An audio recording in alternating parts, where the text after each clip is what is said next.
1 பேதுரு 5வது அதிகாரம் 8வது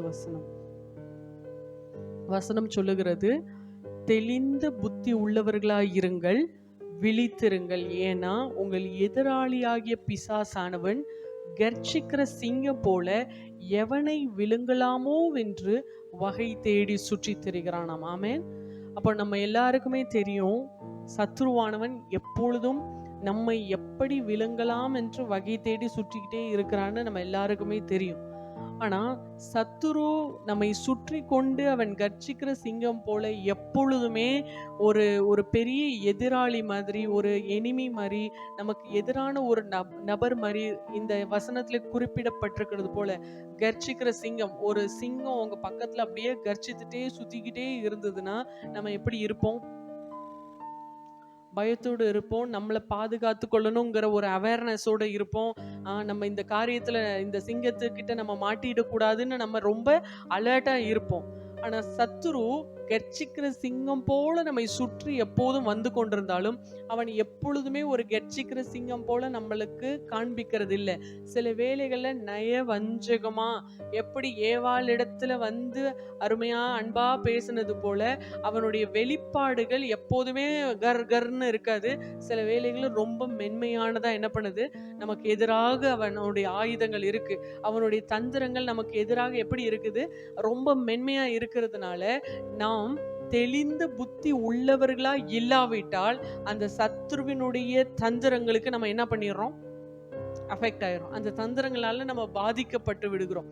இன்றைக்கு விசேஷமா சத்துரு ஒரு விசுவாசியின் இடத்துல சொல்லுகிற ஒரு பொய், முக்கியமான பொய்கள், ஒரு செட் ஆஃப் பொய்கள் நான் எடுத்து வச்சிருக்கேன். இன்னைக்கு ஒரு பொய்யை நான் உங்க மத்தியில தேவனுடைய வார்த்தையை கொண்டு நான் எக்ஸ்பிளைன் பண்ண போறேன்.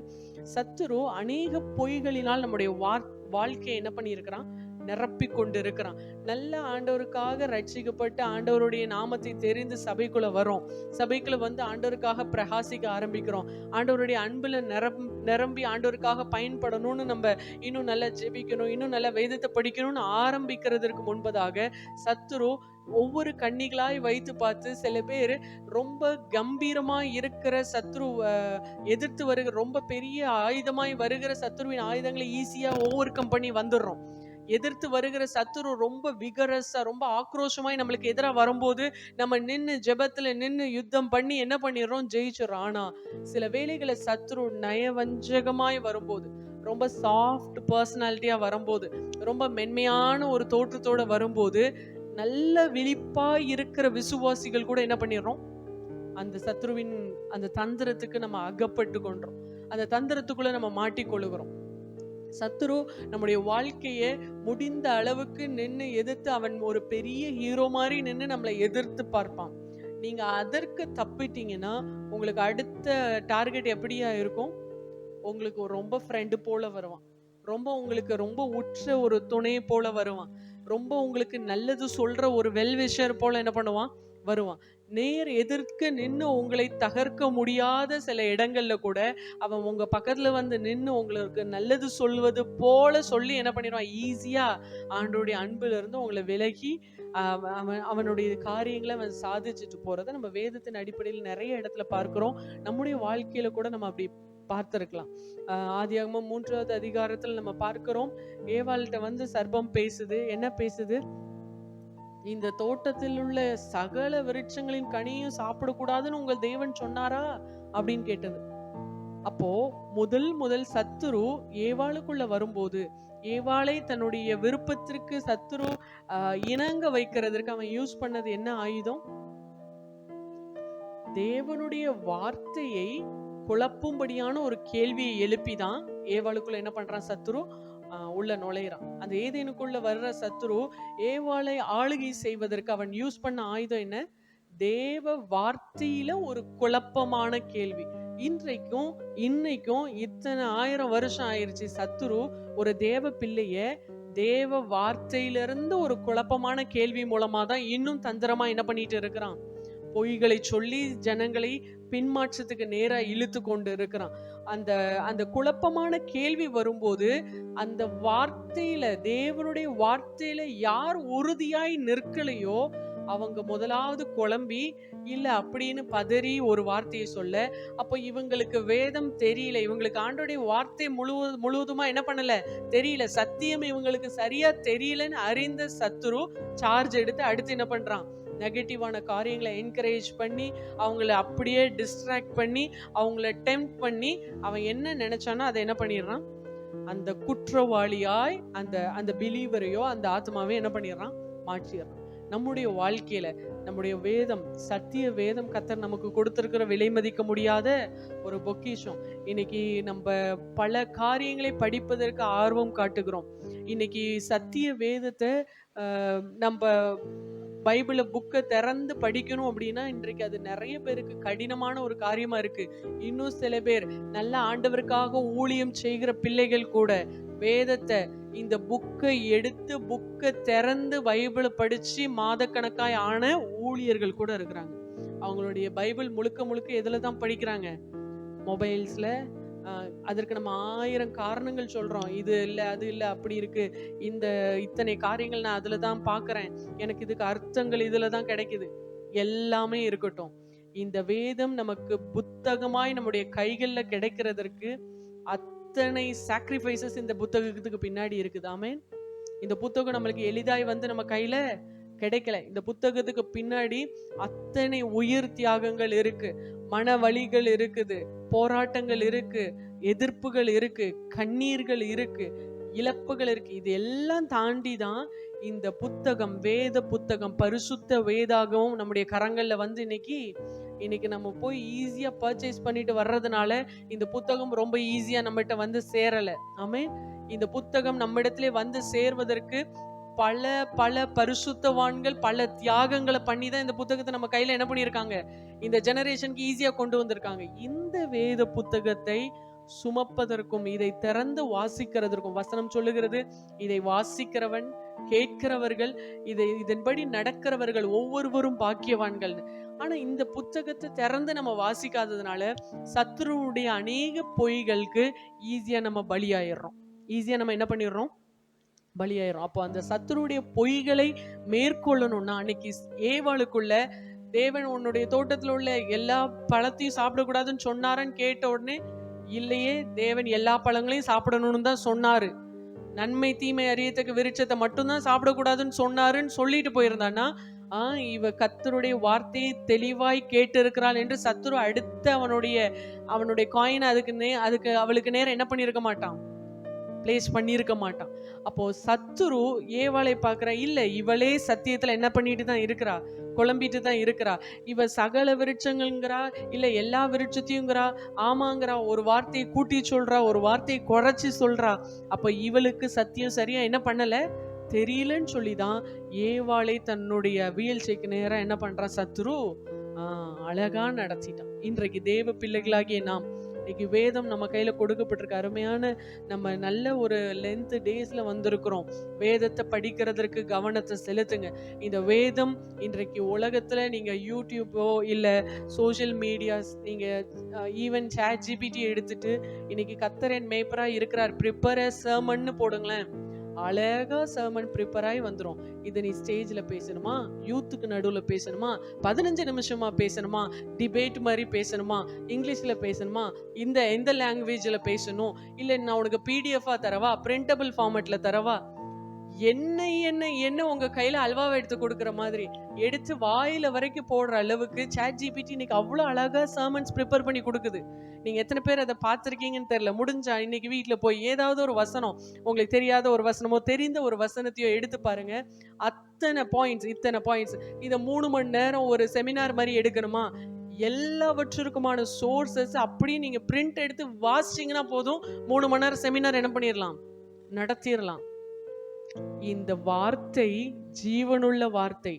இந்த வார்த்தை இன்னைக்கு போதிக்கிறதற்கும், நீங்க ஒரு வசனத்தை எடுத்து, நான் ஏற்கனவே சொல்லியிருக்கேன், ஒரு வசனத்தை எடுத்து அதற்கான அர்த்தம்னு நீங்க ஏதாவது சோசியல் மீடியால போட்டு தேடுனீங்கன்னா அதற்கான அத்தனை லாங்குவேஜஸ்ல அத்தனை வெளிப்பாடுகளோடு ஊழியர்களுடைய செய்திகள் எல்லாம் குவிந்து கிடக்கு.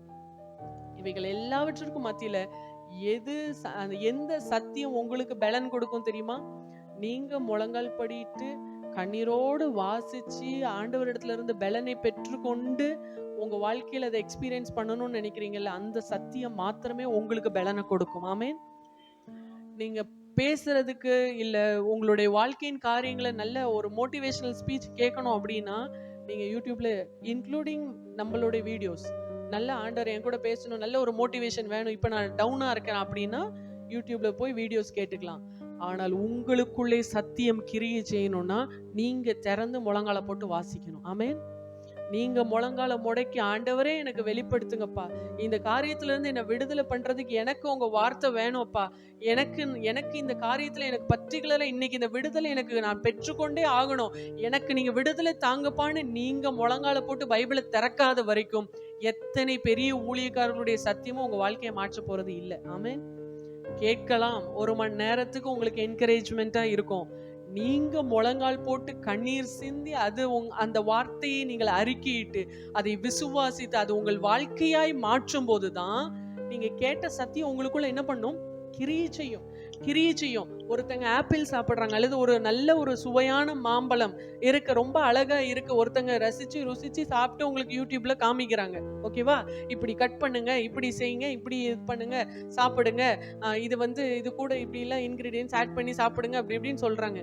இவை எல்லாவற்றையும் பார்த்தா உங்க வயிறு நிரப்பப்பட்டுருமா?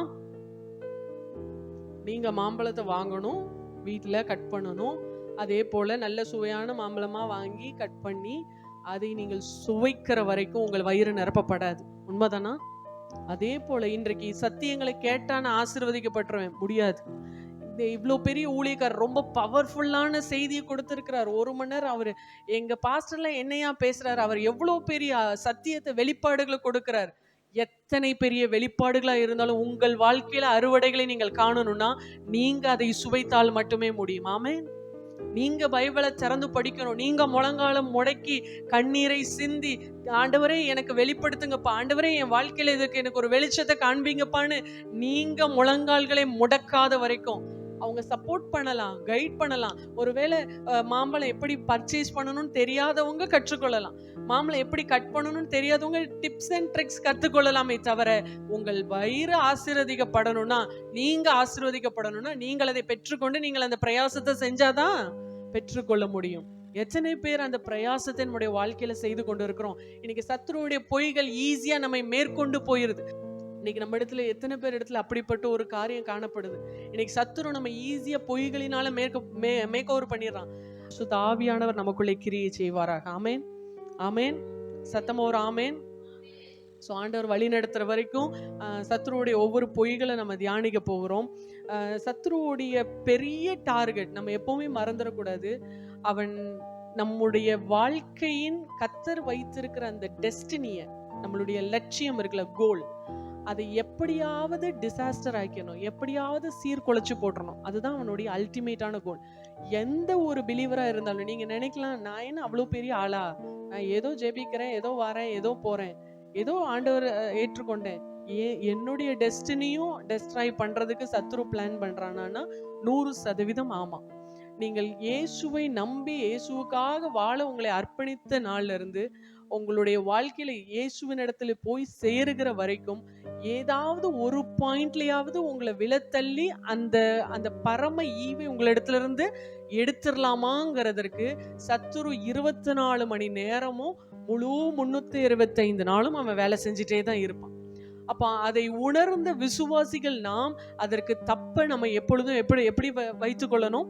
ஆயத்தம் உள்ளவர்களாய், விழிப்புள்ளவர்களாய் என்ன பண்ணணும்? வைத்துக் கொள்ளணும். சத்ருவுடைய பெரிய பிளான் நம்மளுடைய டெஸ்டினியை கெடுக்கணும். அப்போ சரி, நம்மளை ஆண்டவர் மட்டும் அந்த நித்திய ஜீவனை மட்டும் கெடுக்க வைத்து அதை மட்டும் அழிச்சு போட்டுடலான்னு இல்லை. அந்த நித்திய ஜீவனை கெடுக்கிறதுக்கு முன்பதாக அவன் நம்முடைய வாழ்க்கையில பல ஏரியால கிரியை செய்யறான், பல எல்லைகள்ல, நம்மளுடைய பொருளாதாரத்துல, நம்முடைய ஸ்பிரிச்சுவல் ஆவிக்குரிய வாழ்க்கையில நீங்க ஆண்டவருக்காக ஒரு ஸ்டெப் எடுத்து வைக்கும் போது உங்கள் சிந்தனையில, உங்களுடைய அவயவங்கள்ல நிறைய இடத்துல அவனுடைய கண்ணிகளை வைத்து எப்படியாவது அவன் நித்திய ஜீவனுக்கு போகாம என்ன பண்ணிடணும்? இந்த ஆத்மாவை கெடுத்து போட்டணுங்கிறதுக்காக அவன் எவ்வளோ கீழே லோவர் மோஸ்ட் எக்ஸ்ட்ரீம் கூட அவன் போறதுக்கு அவன் தயங்க மாட்டான். நான் சொல்ல வர்றது புரியுதா? எவ்வளவு கீழ்த்தரமான காரியங்களை செய்து கூட உங்களை அந்த டெஸ்டினியில இருந்து விலக்கணுங்கிறதுக்கு அவன் எவ்வளவு எவ்வளவு கீழே கூட போறதுக்கு அவன் என்ன பண்ண மாட்டான், தயங்க மாட்டான். ஏன்னா அவனுக்கு வெக்கம் மானம்ங்கிற எந்த ஒரு கேட்டகரியும் அவனுக்கு என்ன பண்றது இல்ல, கிடையாது. ஆனால் நாம் கர்த்தருடைய வார்த்தையில தெளிவாய் இருக்கும்போது அந்த சத்துருவை மேற்கொள்ள கர்த்தர் நமக்கு அதிகாரம் கொடுத்திருக்கிறார். ஆமென். அடிக்கடி பலவீனப்படுகிறோம், அடிக்கடி சத்துருவின் போராட்டங்களால ஆளுகை செய்யப்படுகிறோம். மறுபடி அந்த சத்துரு நம்ம துரத்தி கொண்டு இருக்கிறான்னா நீங்க வார்த்தையில இன்னும் சரியா நிக்கலன்னு அர்த்தம். நீங்க வார்த்தையை பிடிச்சிட்டு நின்னுட்டீங்கன்னா, நீங்க வார்த்தையை பிடிச்சிட்டு நின்னுட்டீங்கன்னா அடுத்து அவனால உங்க பக்கத்துல வர முடியாது. நல்ல வார்த்தையில திடமாய் நிற்கிற கிறிஸ்தவன், நல்ல இன்டென்ஸ் பிரேயர்ல இருக்கிற கிறிஸ்தவன், நல்ல ஜெபிச்சு ஆண்டவருடைய வார்த்தையை கன்ஃபஸ் பண்ற ஒருத்தன் தான் அந்த கொதி நிலையிலே இருக்க முடியும். ஆமென். சத்தியத்தை நாம் சரியாக அறியவில்லை என்றால், சத்தியத்தை நீங்களும் நானும் தெளிவாக உள்ள நம்ம மனசுல பதிச்சு வைக்கலன்னா, இந்த கடைசி காலத்துல, இந்த கொடுமையான காலத்துல ஈஸியா பிசாசு தட்டி விட்டு போயிட்டே இருப்பான். அவனுக்கு நம்ம ஒரு பெரிய பெரிய சேலஞ்சாவே இருக்க மாட்டோம். ஒரு பெரிய நம்ம கன்சிடர் பண்ற ஒரு பொருளாவே என்ன பண்ண மாட்டோம், இருக்க மாட்டோம். சத்தியத்தை அறிந்து கொள்வதில் ஆர்வம் காட்டணும். விசேஷமா இளம் தலைமுறைகள் இன்னும் ஆர்வம் காட்டணும். வேதத்தை புரட்டி படிக்கணும். இன்னைக்கு பைபிள்ல எந்த அதிகாரம் எங்க இருக்கு, இது பழைய ஏற்பாடா புதிய ஏற்பாடா நமக்கு தெரிய மாட்டேங்குது. இந்த வசனத்தை பவுல் சொன்னாரா, பேதுரு சொன்னாரா, ஏசாயா சொன்னாரா தெரியாது. மொத்தத்துல பரிசுத்த ஆவியானவர் சொன்னார், அதோட என்ன பண்ணிக்கிறோம், முடிச்சுக்கிறோம். இல்ல, இது எந்த சூழ்நிலையில யாருக்கு யாரு எழுதுனது, என்ன காரியம், இந்த வார்த்தை மூலம் கர்த்தர் எனக்கு என்ன சொல்ல விரும்புறார், இந்த சம்பவத்தின் மூலம் கர்த்தர் எனக்கு என்ன சொல்ல விரும்புறார், இதுக்குள்ள என்ன ரெவலேஷன் ஆண்டவர் வச்சிருக்கிறாரு. பைபிளை பொறுத்த வரைக்கும் நீங்க ஒரு அதிகாரம் படிச்சு முடிச்சுட்டு இதுல கர்த்தர் என்ன சொல்ல வர்றாருன்னு புரியறதை தாண்டி பிட்வீன் த லைன்ஸ் சொல்லுவாங்க, இந்த வார்த்தைக்கு நடுவுல அங்கதான் ரெவலேஷனே இருக்கும். நீங்கள் உட்கார்ந்து நேரத்தை கொடுக்க தான் நீங்க ஒரு ஃபெர்வென்ட் கிறிஸ்டியனா மாற முடியும். அந்த யார் அப்படிப்பட்ட ஒரு ஒரு ஒரு அனலுள்ள கிறிஸ்தவனா இருக்கிறானோ, அனலுள்ள விசுவாசியா இருக்கிறானோ, சத்துரு அவனை தொடணும்னே நினைக்க மாட்டான். ஆமென். சில சத்துருக்களை கர்த்தர் நமக்காக ஆயத்தம் பண்ணி வைத்திருக்கிறார். அவர்கள் லைஃப் டைம்ல நம்ம கூட டிராவல் பண்ணிட்டே வருவாங்க. அவர்கள் இருக்க தான் நமக்கு ஆசீர்வாதம். ஒரு ஆமென் சொல்லலாமா? சில சத்துருக்களை கர்த்தர் நமக்காக நியமித்து வைத்திருப்பார். அவங்க நம்மளுக்கு எதிராக காரியங்களை செஞ்சுக்கிட்டே தான் இருப்பாங்க. ஒரு ஸ்டேஜ் மாத்தி செஞ்சுக்கிட்டே அவர்கள் செய்ய தான் நமக்கு ஆசீர்வாதம். நமக்கு அவர்களுடைய முத்திரை மோதமும் அவர்கள் ராஜ வஸ்திரமும் தரிக்கணும். அதற்காகவே அந்த சத்துருவுக்கு ஜீவனை கொடுத்து கர்த்தர் வைத்திருப்பார். ஒரு ஆமென் சொல்லலாமா? அப்போ எல்லா சத்துருவையும் துரத்தி வெட்டி போட்டீங்கன்னா ஒரு பயனும் இல்லை. அப்போ தேவனுடைய பிள்ளைகள் தேவனுடைய வார்த்தையில தெளிவுள்ளவர்களா இருக்கணும். பிசாசு பிலீவர்ஸ் கிட்ட சொல்ற முதல் பொய் மத்தேயு 4வது அதிகாரம் 3-4 வசனங்களை ஒரு வாசிக்க நம்ம கேட்கலாம். சத்துரு தேவ பிள்ளைகளிடத்தில் சொல்லுகிற முதலாவது பொய் மத்தேயு 4வது அதிகாரம் 3-4 வசனங்கள். அப்பொழுது சோதனைக்காரன் அவரிடத்தில் வந்து, நீர் தேவனுடைய குமாரனேயானால் இந்த கல்லுகள் அப்பங்களாகும்படி சொல்லும் என்றான். அவர் பிரதியுத்தரமாக, மனுஷன் அப்பத்தினாலே மாத்திரமல்ல, தேவனுடைய வாயிலிருந்து புறப்படுகிற ஒவ்வொரு வார்த்தையினாலும் பிழைப்பான் என்று எழுதியிருக்கிறதே என்றார். ஹல்லேலூயா. சத்துரு விசுவாசிகளிடத்திலே சொல்லுகிற முதல் பொய், நீர் தேவனுடைய குமாரனே ஆனால். If you R a faithful believer, நீ உண்மையிலே விசுவாசினா உனக்கு ஏன் இதெல்லாம் நடக்கணும்? நீ நல்ல ஜெபிக்கிறவ தானே, நீ ஜெபிக்கிற பிள்ளைனா உனக்கு ஏன் இப்படி ஒரு கஷ்டம் வரணும்? நீ ஆண்டவரை தானே தேடுற, உனக்கு ஏன் இந்த ஒரு ஃபெயிலியர் வரணும்? ஏன் இந்த இழப்பை நீ சந்திக்கணும்? உண்மைக்குமே ஆண்டவர் உன்னை நேசிச்சிருந்தாருன்னா இதெல்லாம் நடக்குமா? இயேசு உனக்காக சிலுவையில் எல்லாற்றையும் செய்து முடிச்சிட்டாருன்னு சொல்றியே, உன் வாழ்க்கையில அப்புறம் ஏன் இன்னும் இத்தனை காரியங்கள் முடிவு பெறாம இருக்குது? If you are a Christian. இதுதான் சத்துருடைய முதல் ஒரு லை.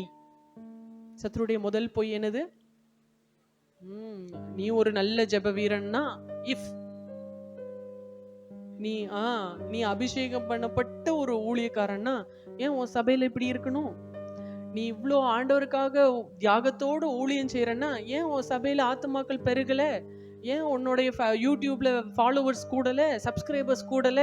ஏன் உன் ஊழியம் இப்படி இருக்கு? உன் வீடியோ போட்ட ஏன் 10 பேர் கூட பார்க்கல? நீ உண்மையா ஊழியம் செஞ்சன்னா ஏன் ஆண்டவர் அதை அங்கீகரிக்க மாட்டாரா? இன்னைக்கு நிறைய விசுவாசிகளுக்குள்ளேயும் ஊழியர்களுக்குள்ள கூட ஊழியர்களுக்குள்ள கூட சத்துரு வைக்கிற கேள்வி என்னது? முதல் பொய் என்னது? நீ தேவனுடைய. இயேசு அதை எப்படி மேற்கொண்டார்? 4வது அதிகாரம் 4வது வசனம் என்ன சொல்லுது? அவர் பிரதியுத்தரமாக, மனுஷன் அப்பத்தினாலே மாத்திரம் அல்ல, தேவனுடைய வாயிலிருந்து புறப்படுகிற ஒவ்வொரு வார்த்தையினாலும் பிழைப்பான் என்று எழுதியிருக்கிறதே. ஹல்லேலூயா. இயேசு அவருக்கு வந்த முதல் சோதனையில சத்துரு வைக்கிற முதல் பொய்ய அவருடைய வார்த்தையினாலே மேற்கொண்டார். ஆமென். எழுதப்பட்ட வார்த்தையை சொல்லி மேற்கொண்டார். ஆமென். உங்களுக்கு இன்னொரு சம்பவத்தை கூட நான் சொல்ல விரும்புகிறேன். யோவான் எழுதின சுவிசேஷம் 11வது அதிகாரத்தில் நம்ம எல்லாருக்கும் தெரிந்த ஒரு ஃபேமஸான ஒரு சம்பவம் இருக்கிறது. மார்த்தாள், மரியாள், லாசரு என்று சொன்ன ஒரு அருமையான குடும்பம். அந்த குடும்பத்தில் லாசரு வியாதிப்பட்டு மரிச்சிடுறார். அவங்க வியாதியாக இருக்கும்போதே இயேசு கிட்ட சொல்லி அனுப்புகிறாங்க. பட் இயேசு கொஞ்சம் டிலேவாகவே, பர்பஸ்ஃபுல்லி டிலேவாக வரார். வந்து இவர்களை பார்க்கும்போது லாசரு என்ன பண்ணியாச்சு? மரித்து அடக்கம் பண்ணியாச்சு. 4வது நாள் ஆயிடுச்சு. இப்பொழுது மார்த்தாள் வந்து இயேசுவை சந்திச்சு 21வது வசனத்துல மார்த்தாள் சொல்றாங்க, இயேசுவே, நீர் இங்க இருந்திருந்தீங்கன்னா, நீங்க இங்க இருந்திருந்தீங்கன்னா இதெல்லாம் என்ன பண்ணியிருக்காது? நடந்திருக்காது. அதே வார்த்தையே 32வது வசனத்துல மரியாள் வந்து சொல்லுவாங்க, இயேசப்பா, நீங்க இங்க இருந்திருந்தீங்கன்னா என் சகோதரன் என்ன பண்ணிருக்க மாட்டாங்க? மரித்திருக்க மாட்டாங்களே. நீங்க இங்க இருந்திருக்கலாம்ல. நிறைய வேளைகள்ல சத்ரு நம்ம இடத்துல, நீ இப்படி இருந்திருந்தா, நீ பரிசுத்தமா இருந்திருந்தா உனக்கு இதெல்லாம் நடந்திருக்காது. நீ செய்த பாவங்கள், நீ உன்னுடைய காரியங்கள், நீ அப்படிலாம் பண்ணாம இருந்திருந்தா இன்னைக்கு ஆண்டவர் உன்னை உயர்த்தி இருப்பாரே. நீ இந்த மாதிரி காரியங்கள்லாம் செய்யாம இருந்த. இப்படி நிறைய காரியங்கள். இன்னும் சில காரியங்கள் சொன்னோம்னா, ஏன் உன்னுடைய ஜெபங்கள் இன்னும் கேட்கப்படல? இத்தனை வருஷமா நீ ஜெபிக்கிறல்ல, உன் ஜெபத்தை நீ உண்மைக்குமே ஆண்டவருக்கு பிடிச்ச பிள்ளைனா உன் ஜெபத்தை ஆண்டவர் கேட்டிருக்கணும்ல. சத்துரு இந்த மாதிரி எண்ணங்களை உங்க எல்லாத்துக்கும் கொடுத்துருப்பான்னு நான் ஃபீல் பண்றேன். நிறைய பேருக்குள்ள, if you are a Christian, if you are a believer, if நீ ஆண்டவருக்காக ஊழியம் பண்றேன்னா, இந்த இஃப்ங்கிற கொஸ்டினை சத்துரு நிறைய பேருக்குள்ள என்ன பண்றான்? ரைஸ் பண்றான். ஏன் உன் வாழ்க்கையில இப்படி? ஏன் உன் வாழ்க்கையில பிரச்சனை? ஏன் உன் வாழ்க்கையில இந்த காரியம்? ஏன் இந்த இந்த இந்த இந்த பேட்டர்ன் ஏன் உன் வாழ்க்கையில நடைபெறுது? பாரு, உங்க தாத்தாவுக்கு அப்படி இருந்தது, உங்க அப்பாவுக்கு அப்படி இருந்தது, இப்போ உனக்கும் இதே மாதிரி தான் இருக்குது. நீங்க நல்லா தானே ஊழியம் செய்றீங்க, உண்மையா தானே இருக்கிறீங்க, ஏன் இந்த பேட்டர்ன் உங்க ஜெனரேஷனை ஃபாலோ பண்ணுது? நீ எத்தனை பேருக்கு ஆண்டவரை பத்தி சொல்ற, எத்தனை பேருக்கு இந்த சத்தியத்தை பேசுற, ஆனா உன் வாழ்க்கையில ஸ்டில் இந்த நீட் இருந்துட்டே தானே இருக்கு. இந்த ஃபினான்ஷியல்ல இந்த பிரச்சனையை நீ ஃபேஸ் பண்ணிட்டே தானே இருக்க. நீ எத்தனை காரியத்துல எத்தனை நாட்கள் இதற்காக ஜெபிச்சிட்டு இருக்க, இன்னும் இந்த வியாதி படுக்க மாற மாட்டேங்குதுல்ல.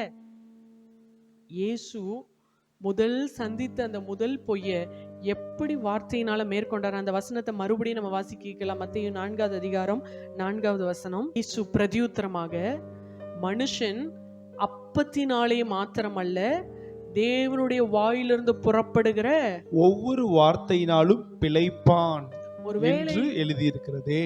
ஆமென். ஒருவேளை சத்ரு, நீ இவ்வளோ ஜெபிக்கிற பிள்ளை, ஆனா உனக்கு இப்படி கடன் பிரச்சனை இருக்கே, பணம் உனக்கு தேவைப்படுது, ஆனா உனக்கு அந்த பணம் இல்லையே, பணம் இருந்தா சபை வேலையெல்லாம் முடிச்சிடலாம் அப்படின்னு நீ நினைக்கிற, ஆனா உனக்கு பணம் இல்லையே, நீ உண்மையா ஊழியம் செஞ்ச உனக்கு ஏன் பணம் இல்லைன்னா, நீங்கள் எப்படி அந்த சத்துருவை எதிர்கொள்ளணும்னா, இந்த பணத்தினால இந்த சபை கட்டப்போட போறது இல்ல, பணத்தினால என் வீடு கட்டப்பட போறது இல்ல, இங்க உலக பிரகாரமான பணம் வந்து கிடைக்கிறதுனால என் கடன் அடைக்கப்பட போறது இல்ல. தேவனுடைய வாயிலிருந்து வார்த்தை புறப்பட்டாலே என் வாழ்க்கை மாறிடும். ஆமென். தேவனுடைய வாயிலிருந்து வார்த்தை புறப்பட்டாலே என் சபை கட்டப்பட்டுரும். தேவனுடைய வாயிலிருந்து புறப்படுகிற வார்த்தை தான் என்னை பிழைக்க வைக்குமே தவிர இந்த பணம் என்னை பிழைக்க வைக்க போறது கிடையாது. உலக பிரகாரமா இருக்கிற பேட்டர்ன் வேணா, இப்படி படிக்கணும், இப்படி உழைக்கணும், இப்படி சம்பாதிக்கணும், இவ்வளவு சம்பாத்தியம் இருந்தாதான் வீடு வாங்க முடியும், இவ்வளவு சம்பாத்தியம் இருந்தாதான் இந்த ஸ்டேட்டஸ்க்கு போக முடியும், அச்சீவ் பண்ண முடியும். உலகம் ஒரு பேட்டர்னை டிஃபைன் பண்ணி கொடுத்திருக்கலாம். ஆனா என்னை பொறுத்தவரைக்கும் கர்த்தரால் அபிஷேகம் பண்ணப்பட்ட மனுஷனுக்கு கர்த்தர் வைத்திருக்கிற பேட்டர்ன் என்ன தெரியுமா? அவருடைய வார்த்தையை அறிக்கையிட புதிய புதிய எல்லைகளுக்கு நேரா கர்த்தர், உயரங்களுக்கு நேரா பிள்ளைகளை என்ன பண்ணிடுவாரு? கொண்டு சென்றுவார். நீங்க பணத்தினால, படிப்பினால, அழகுனால, திறமையினால சாதிக்க முடியாத, எட்ட முடியாத உயரங்களை தேவ வார்த்தையினாலே நீங்கள் சாதிப்பீர்கள். ஆமென். தேவ வார்த்தையினாலே நீங்கள் சுதந்தரிப்பீர்கள். ஆமென். இந்த இடத்துல இயேசு சொல்லுகிறார், தேவனுடைய வாயிலிருந்து புறப்படுகிற வார்த்தையினால நான் பிழைப்பேன ஒழிய இந்த காரியங்கள்னால நான் பிழைக்க போறது இல்லை. இந்த காரியங்கள் இருக்கிறதுனால நான் பிழைக்க போறது இல்லை. என் ஜெபம் இன்னைக்கு கேட்கப்படாம இருக்கிறது போல தோணலாம். ஆனா ஜெபத்தை கேட்கிற விடத்துல நான் சொல்லிட்டு இருக்கிறேன், அவருடைய வாயிலிருந்து வார்த்தை புறப்பட்டு என்னுடைய காரியங்களை நிவர்த்தி பண்றதுக்கு, என் காரியங்களை நிறைவாக்குகிறதற்கு அவர் வல்லமை உள்ளவராய் இருக்கிறார். ஒரு ஆமென் சொல்லலாமா? அப்போ ஒரு கிறிஸ்டியனோட பேட்டர்னை டிஃபைன் பண்றது, ஒரு கிறிஸ்தவனுடைய வாழ்க்கையை டிஃபைன் பண்றது சத்துருவா இருக்கக்கூடாது. உங்க வாழ்க்கையில நீ இப்படிதானே, நீ கிறிஸ்தவனா இருந்தால், நீ ஜெபிக்கிற ஒரு விசுவாசியா இருந்தால், நீ ஊழியக்காரனா இருந்தால் உனக்கு இப்படிலாம் நடந்திருக்கணுமேனு சத்துரு டிஃபைன் பண்ற ஸ்டேட்மெண்ட்ல இல்ல நம்முடைய வாழ்க்கை. நம்மை உருவாக்கி தாயின் கற்பத்துல உருவாகும் முன்னே நம்மை பேர் சொல்லி அழைத்து, நீ ஊழியன் என்று நமக்கு அடையாளத்தை கொடுத்து, நீ அபிஷேகம் பண்ணப்பட்ட பாத்திரம், நீ தீர்க்கதரிசி, நீ என் கைகள்ல அலங்காரம், என் கரத்துல ராஜ முடியுமா இருக்கிறேன்னு மகிமையினாலும் மகத்துவத்தினாலும் நம்மை நிரப்பின தகப்பன் நமக்கு டிஃபைன் பண்ணணும் நம்மளுடைய ஸ்டேட்மெண்ட். ஆமென். இன்னைக்கு சத்துரு நம்முடைய ஸ்டேட்மெண்ட் நிறைய டிஃபைன் பண்ணிட்டு இருக்கிறான். நிறைய காரியங்கள், நீ இப்படிலாம் பண்ணனா இதுதானே உனக்கு நடந்திருக்கணும், இப்படிலாம் பண்ண இல்ல, பரலோகம் டிஃபைன் பண்ணணும். நீ இதுதான் உன் வாழ்க்கையில இப்படிதாங்கிறத பரலோகம் அங்கீகரித்து நம்ம சொல்லணும். ஆமென். இன்னைக்கு சத்துரு சொல்ற டெஃபினிஷனை நம்பிட்டு, சத்துரு உங்களை குறித்து இப்படிலாம் ஆண்டவரே நீங்க இருந்திருந்தீங்கன்னா இப்படி நடந்திருக்காது, நீங்க இருந்திருந்தீங்கன்னா, ரெண்டு சகோதரிகளும் வந்து அதே தான் சொல்றாங்க, ஆண்டவரே நீங்க இங்க இருந்து நிறைய வேலைகளை நம்ம கூட ஜெபிச்சிருப்போம், ஏசப்பா இந்த காரியங்கள்லாம் வர்றதுக்கு முன்னாடியே நான் ஜெபிச்சேன்ல, நீங்க இந்த காரியத்துல அற்புதம் செஞ்சிருக்கலாம், இன்றைக்கு இந்த மனிதன் இப்படி கேவலமா பேசுற அளவுக்கு நான் ஆயிடுச்சுனே, இப்படி ஆயிருச்சே. ஆண்டவர் மார்த்தாளுக்கும் மரியாளுக்கும் பதிலாய் ஒரு வார்த்தையை சொன்னால், நீ விசுவாசிச்சா 4 நாள் ஆனாலும் பரவாயில்ல, அது நாறி போயிருந்தாலும் பரவாயில்ல, அது ஃபுல்லா சுத்தப்பட்டு கட்டப்பட்டு மரணத்தை சந்திச்சு 4 நாள் ஆயிடுச்சு, நம்ம பாசிபிளே இல்லைனாலும் பரவாயில்ல, நீ விசுவாசிச்சனா தேவனுடைய மகிமையை காண்பாய். ஆமென். நீங்க விசுவாசிச்சீங்கன்னா, நீங்க தேவனுடைய வார்த்தையில வல்லமை இருக்குன்னு விசுவாசிச்சீங்கன்னா, உங்கள் சூழ்நிலைகளை பார்த்து தேவனுடைய வார்த்தையை டிக்ளேர் பண்ணுங்க. நீங்க விசுவாசத்தோடு டிக்ளேர் பண்ணீங்கன்னா அது மலைகளா இருந்தாலும் பெயர்ந்துதான் போகணும். ஆமென். ஏன்னா வார்த்தை நம்முடைய வார்த்தை அல்ல, தேவனுடைய வார்த்தை. ஆமென். நம்ம கிட்ட இருக்கிற பிரச்சனை என்ன தெரியுமா? நம்பர் 1, வேதத்தின் வார்த்தைகளை நம்ம உறுதியாய் ஊன்ற கட்டி எழுப்பப்படலை. அதனால சத்துருடைய பொய்களுக்கு ஈஸியா என்ன பண்ணிடுறோம்? ஏமாற்றப்பட்டுறோம். 2வது, அந்த வார்த்தையில இருக்கிற வல்லமையை எப்படி பெற்றுக்கொள்ளணும், ஆக்சஸ் பண்றதுக்கு தெரியல. ஒரு சாவி இருக்குது ஒரு வீட்டுக்கு, அந்த வீட்டுக்குள்ள திறந்து நான் உள்ள போகணும்னு வாசல்லே வச்சுட்டு பேக்குக்குள்ள சாவியை வச்சுட்டு இப்படியே வீட்டு முன்னாடியே நீங்க சுத்திட்டு வரீங்கன்னா நம்ம யாரு? வீட்டு வாசல் இருக்கு, சாவி எங்க இருக்கு? உங்க பேக்குக்குள்ள இருக்கு. வாசலுக்குள்ள பிரவேசிக்கணும்னா சாவியை எடுத்து என்ன பண்ணணும்? திறக்கணும். ஆனா சாவியை பேக்குகளே வச்சுட்டு சுத்திக்கிட்டே அந்த வாசல் முன்னாடி சுத்திட்டு வந்தா எவ்வளவு நேரம் நீங்க சுத்தினா கதவு திறக்கும்? எவ்வளவு நேரம் சுத்தினா கதவு திறக்கும்? சாகர வரைக்கும் நீங்க சுத்தி சுத்தி அதே இடத்துல செத்தாலும் கதவு திறக்க போறதே. சாவியை எடுத்து நீங்க திறக்கணும். கர்த்தருடைய வார்த்தை என்பது இருபுறமும் கருக்குள்ள பட்டயம். அந்த பட்டயத்தை எடுத்து உபயோகப்படுத்தி எதை சுதந்திரிக்கணுமோ அதை சுதந்திரிக்கிற வரைக்கும் நீங்க சுத்தி சுத்தி சுத்தி செத்தாலும் ஆண்டவர் அங்கிருந்து பாப்பார், உன் கையில என்னத்தை கொடுத்துட்டேன்? நான் விலையேற பெற்ற வார்த்தையை கொடுத்துட்டேன். எப்படி ஜெபிச்சு அதை ஆக்சஸ் பண்ணி கொள்ளணுங்கிற வழியை சொல்லிட்டேன். சொன்னது மாத்திரமல்ல, வந்து வாழ்ந்தும் காமிச்சிட்டேன். இனிமேலும் அந்த போராட்டத்துக்குள்ளவே நீ சுத்திக்கிட்டு நான் சுதந்திரிக்க மாட்டேன்னு இருந்தேன்னா யாரு மேல பிரச்சனை? ஆனா நம்ம சத்துருடைய போய்க்கு வெளியிலே நின்றுட்டு, வெளியில சத்துரு வந்து பாத்தியா கதவு திறக்குதா, பாத்தியா நீ ஜெபிக்கிறதானே, நீ அழுறதானே, நீ அப்படி பண்றதானே, இப்படி பண்றதானே, திறக்குதா பாத்தியான்னா யார் முட்டாள்? கண்களை திறந்து பார்த்து கர்த்தர் எனக்கு கொடுத்திருக்கிற வார்த்தை, எனக்கு கொடுத்திருக்கிற ஒரு அதிகாரம், முழங்கால முடக்கி வார்த்தையை அறிக்கை பண்ணி அந்த சாவியை எடுத்து கதவை திறந்து உள்ள போய் சுதந்திரிக்க வேண்டியதை சுதந்திரிப்பது யாருடைய கரத்துல இருக்குது? ஆனா இன்னைக்கு யாராவது வந்து நமக்காக கதவை திறப்பாங்க, நம்ம என்ன பண்ணிட்டு இருக்கிறோம்? வெளியிலேயே சுத்திட்டு இருக்கிறோம். கேட்டா 40 நாள் ஜெபிக்கிறேன், நான் நான்வெஜ் எல்லாம் சாப்பிடாம ஜெபிக்கிறேன், உபவாசம் இருந்து ஜெபிக்கிறேன். நீங்க எத்தனை ஜெபங்களை செஞ்சாலும் வார்த்தையை எடுத்து அதிகாரமா டிக்ளேர் பண்ணாத வரைக்கும், அந்த ஜெபத்துல அந்த வார்த்தையை அறிக்கிட்டு அதை நீங்க ஆக்சஸ் பண்ணாத வரைக்கும் கதவுகள் திறக்கப்பட போறது இல்லை. நிறைய பேருக்கு ஆண்டவர் வார்த்தையை சொல்லிட்டாரு, இதோ திறந்த வாசலை உன் முன்னாடி நான் வச்சுட்டேன் அப்படின்னு. அந்த திறந்த வாசலை முன்னாடி வச்சுட்டேங்கிற வார்த்தையை பிடிச்சு, அப்பா நீங்க தானே சொன்னீங்க எனக்காக வாசல்களை திறப்பேன்னு சொன்னீங்கல்ல, எனக்கு திறந்துருலுங்கன்னு நீங்க முழங்காலம் முடக்கி ஆண்டவர்கிட்ட அந்த வார்த்தையை சொல்லி கதறி பாருங்க. அந்த வாசல் அந்த வாரத்திலே திறக்கப்பட்டுரும். சில பேர் வாக்குத்தத்தங்களை பெற்று பேகா எங்க வச்சிருக்கிறாங்க? அவங்க வீட்டு வாசல்ல வச்சிருக்கிறாங்க. பேகா அவங்க பின்னாடி வாக்குத்தத்தங்கள் இருக்கு, ஒன்றும் ஆக்சஸ் பண்ணப்படாமல் அப்படியே இருக்குது. சுகத்தை வாங்கி வச்சிருக்கிறாங்க, சரீரத்திற்கான நன்மைகள், ஆவிக்குரிய நன்மைகளை வாங்கி வச்சிருக்கிறாங்க, ஆக்சஸ் பண்ண முடியல. ஆனா சத்துரு சொல்கிற பொய்களை கேட்டு மண்டை ஆட்டி கொண்டு இருக்கிறோம். ஆமா இல்ல நான் கிறிஸ்டியன் தானே, நான் ஜெபிக்கிறேன்ல, நான் இத்தனை நாள் ஜெபிக்கிறேன்ல, எனக்கு ஏன் கிடைக்கல? வார்த்தைகளை அறிக்கையிட பழகுங்கள். ஒரு ஆமேன்னு சொல்லலாமா? வார்த்தையில ஜீவன் இருக்குது. வார்த்தை புறப்படும் போது அது அக்னியாய் புறப்படுகிறது. நீங்க அந்த வார்த்தையோடு உங்கள் ஆவிக்குரிய மனிதனில் அனலாய் ஜெபிக்கிற ஜெப அனுபவத்தை இணைத்து பாருங்க. உங்க வாழ்க்கை இப்படி இருக்கிற மாதிரி இருக்காது. ஆமேன். சத்தமா ஒரு ஆமேன். நான் இன்னும் வருவேன், சபையில உட்காருவேன், சத்துரு சொல்ற பொய்யை கேட்பேன், பாஸ்டர் சொல்ற பிரசங்கத்தை கேட்பேன், திரும்ப வீட்டுல போய் உட்கார்ந்து திரும்ப அதே மாதிரி புலம்புவேன்னா யாரும் உங்களை விடுவிக்க போறதில்லை. இன்றைக்கு நிறைய கிறிஸ்தவர்களுடைய நிலைமை அப்படித்தான் இருக்கு. யாராவது நமக்காக ஜெபிப்பாங்களா? யாராவது விடுதலை வாங்கி தந்துட மாட்டாங்களா? யாராவது தலையில கை வச்சு தீர்க்க தரிசனமா சொல்லிட மாட்டாங்களா? தீர்க்க தரிசனங்களை சொல்ற வரைக்கும் அதை அப்டும் அவங்க ஆண்டவர் சொல்லிடுவாங்க. அதை ரிசீவ் பண்ணணுமே, அதை நீங்கள் உட்கொள்ளணுமே. அதற்கு நீங்கள் முழங்கால்களை முடக்கினால் தானே ஆகும். அதற்கு நீங்க தேவ வார்த்தையை அறிக்கையிட்டால் தானே ஆகும். நான் 24 மணி நேரமும் நெகட்டிவாவே பேசுவேன். ஆனா ஆண்டவருடைய பாதத்திலே அழுது தீர்க்க தரிசனமா ஊழியக்காரர் 4 வார்த்தையை சொல்லிட்டாருன்னா இன்னைக்கு நல்லா சொல்லிட்டாரு. அந்த சந்தோஷம் எது வரைக்கும் இருக்கும்? வீட்டு வாசல் கிட்ட போற வரைக்கும். அந்த போற வழியிலேயே சத்துரு சில பொய்களை உங்க இருதயத்துல ஊதுவான். வீட்டுல போய் மறுபடியும் புலம்ப ஆரம்பிச்சிட்டீங்கன்னா என்ன பிரயோஜனம் அந்த வார்த்தைகளை நீங்கள் பெற்றுக்கொண்டதுல? இதற்கு ஏன் ஆண்டவர்கிட்ட அழுது வார்த்தைகளை வாங்கணும்?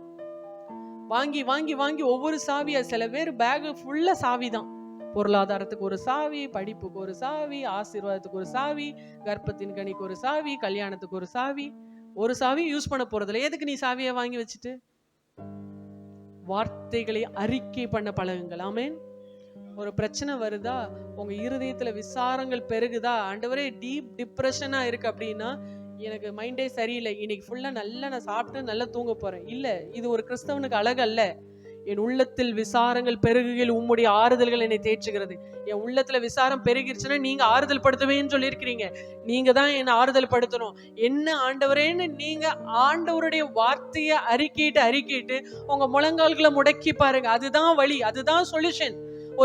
ஒரு வியாதி படுக்கை மாறாமலே இருக்குது. ஆண்டவரே முழங்காலம் முடக்குங்க. ஆண்டவரே இன்னைக்கு நீங்க இந்த வியாதியிலிருந்து விடுதலை தர வரைக்கும் நான் முழங்கால விட்டு என்ன பண்ண போறதில்ல, எந்திரிக்க போறதில்ல. வியாதி படுக்கை முழுவதையும் மாற்றி போடுவேன்னு சொல்லியிருக்கீங்கல்ல. இஸ்ரவேலுக்கு நீங்க தானே பரிகாரி, நானே உன் நல்ல பரிகாரின்னு சொல்லியிருக்கீங்கல்ல. எனக்கு மருத்துவர் நீங்க தானே மருத்துவரின் அறிக்கையை மாற பண்ணுகிற வல்லமை உடையவர். எனக்கு நீங்க அற்புதத்தை செய்யுங்கன்னு முழங்கால கண்ணீரை வடிச்சு பாருங்க. அதுக்கப்புறம் காரியம் மாறலன்னா என்னன்னு கேளுங்க. ஆண்டவர் நமக்கு வசனத்தை கொடுத்துட்டாரு. இது வெறும் புக்கு இல்ல. ஒரு நல்ல அழகான பேக்ல இந்த புக்கை எடுத்துட்டு வர்றதுனால நீங்க பெரிய விசுவாசி கிடையாது, பெரிய ஊழியக்காரர் ஆக முடியாது. நாம் விசுவாச வாழ்க்கை வாழுகிறவர்களுக்கு பெயர் தான் விசுவாசி. இந்த வசனத்தை அறிக்கிட்டு சோர்வுகள் வரும்போது, பலவீனம் வரும்போது, தேவை வரும்போது, ஆண்டவரே மாப்பிசைகிற தொட்டி கூட ஆசீர்வதிப்பேன்னு சொன்னீங்கல்ல. இந்த வசனத்தின்படி கீழ்ப்படிந்து நடக்கிற, இந்த கட்டளைகளை கீழ்ப்படிந்து நடக்கிறவனுடைய எல்லா தொட்டதெல்லாம் ஆசீர்வதிப்பேன்னீங்கல்ல. இன்னைக்கு எனக்கு தேவையான ஆசீர்வாதம் கூட என்னை ரீச் பண்ண மாட்டேங்கன்னா, நான் எந்த கட்டளைகளின் படி இன்னும் நடக்கணும் எனக்கு காண்பீங்கன்னு முழங்காலம் முடக்குனா கர்த்தர் வெளிப்படுத்த மாட்டேன்னு சொல்லுவாரா? கர்த்தர் வெளிப்படுத்த மாட்டேன், அற்புதங்களை செய்ய மாட்டேன்னு சொல்லுவாரா? நம்ம கேட்கிறதே இல்ல. ஆண்டவரே நான் எந்த கட்டளைகளை கீழ்ப்படியணும்னு கேட்கிறதே இல்ல. வசனம் உங்கள் வாழ்க்கையாய் மாறாத வரைக்கும் நம்ம சத்துருடைய பொய்களால நிரப்பப்பட்டுட்டு தான் இருப்போம். வசனம் உங்கள் வாழ்க்கையாய் மாறாத வரைக்கும் சத்துரு சொல்ற சின்ன சின்ன சில்லியான பொய்களை நம்பி தேவனுடைய அன்பிலிருந்து நம்ம பிரிஞ்சுதான் போவோம். முதலாவது தேவனுடைய பிரசன்னத்திலிருந்து தனிப்பட்ட விதத்துல பிரிவோம். அடுத்து ஒரு நல்ல ஃபெல்லோஷிப்ல இருந்து பிரிவோம். அடுத்து கொஞ்சம் கொஞ்சமா பார்த்தோன்னா ஆண்டவருக்கும் உங்களுக்கு பல 1000 கிலோமீட்டர் தூரத்துல தூக்கி வீசப்பட்டிருப்போம். சத்துருடைய திட்டம் அதுதான். டெஸ்டினில இருந்து உங்களை என்ன பண்ணிடணும், விலக்கிடணும். அந்த கோல்ல இருந்து நம்ம என்ன பண்ணிடணும், வழி விலக பண்ணிடணும். சோ சத்துரு சொல்ற முதலாவது போய், if you are a Christian, if you are a prayer warrior, if அப்படின்னு சத்துரு ஆரம்பிக்கும் போதே தேவன் அதை வார்த்தையால ஜெயித்தார். ஆமென். அதே ஜெயம் பெற்ற கிறிஸ்து இன்றைக்கு நமக்குள்ளே வார்த்தையாய் வாழுகிறார். ஆமென். அன்றைக்கு வார்த்தை புக்குல தான் இருந்தது, தோரால தான் இருந்தது. இன்றைக்கு வார்த்தையாகிய கர்த்தர் எங்க இருக்கிறாரு, எங்க இருக்கிறார், இருதயத்துல வாழுகிறார். அப்ப எவ்வளவு அதிகமாய் நாம் அந்த வார்த்தையினால பலனை பெற்றுக்கொள்ள முடியும், எவ்வளவு அதிகமாய் நம்ம அந்த வார்த்தையினால நன்மைகளை பெற்றுக்கொள்ள முடியும். ஆனா இன்னும் நான் என்னுடைய பிரச்சனைகளை நானே என்னுடைய காரியங்களை போட்டு, எனக்கு எப்பவாவது தேவைப்பட்டா பைபிளை திறந்து படிச்சு, எப்பவாவது யாராவது பேசுற இந்த சத்தியத்தை கேட்டுட்டு செயல்படாத கூட்டம் எதை போல தெரியுமா? போய் வெளியில போய் உட்கார்ந்து நல்ல மோட்டிவேஷனல் ஸ்பீக்கர்ஸ் நிறைய பேர் பேசுறாங்க, நல்ல ஸ்டோரிஸ் சொல்லி, நல்ல என்கரேஜ் பண்ணி, நல்ல ஃபன்னா பேசி, அதை உட்கார்ந்து கேட்கறதுக்கும் சத்தியத்தை கேட்கறதுக்கும் எந்த டிஃபரன்ஸும் இல்லை. நீங்க போய் செயல்படாத வரைக்கும். சத்தியத்தை கேட்கிறவன் அந்த சத்தியத்தினால குத்தப்பட்டவனாகி மன திறந்து என்ன பண்ணணும், ஒப்பு கொடுத்து ஆண்டவரேன்னு திறந்தாதான், அவன் இருதயம் திறக்கப்பட்டால் தான் சத்தியம் அங்க கிரியை செய்ய முடியும். நிலத்தை பொறுத்ததுதான் விளைச்சல், விதையை பொறுத்தது அல்ல. விதை 100% பலன் உள்ளது, விதை 100% தரமானது. கர்த்தர் கொடுத்திருக்கிற வார்த்தையில எந்த பழுதும் இல்லை. விதைக்கப்படுகிற நம்முடைய நிலங்கள் எப்படிப்பட்டதா இருக்கு, அதை பொறுத்துதான் 30 விளையுதா, 60 விளையுதா, 100 விளைய போகுதா. அது எதை தான் டிஃபைன் பண்ணுது, நிலம்தான் அதை டிஃபைன் பண்ணுது. இருக்கிற இடங்கள்ல கண்களை மூடி கர்த்தரை நோக்கி பார்க்கலாம்.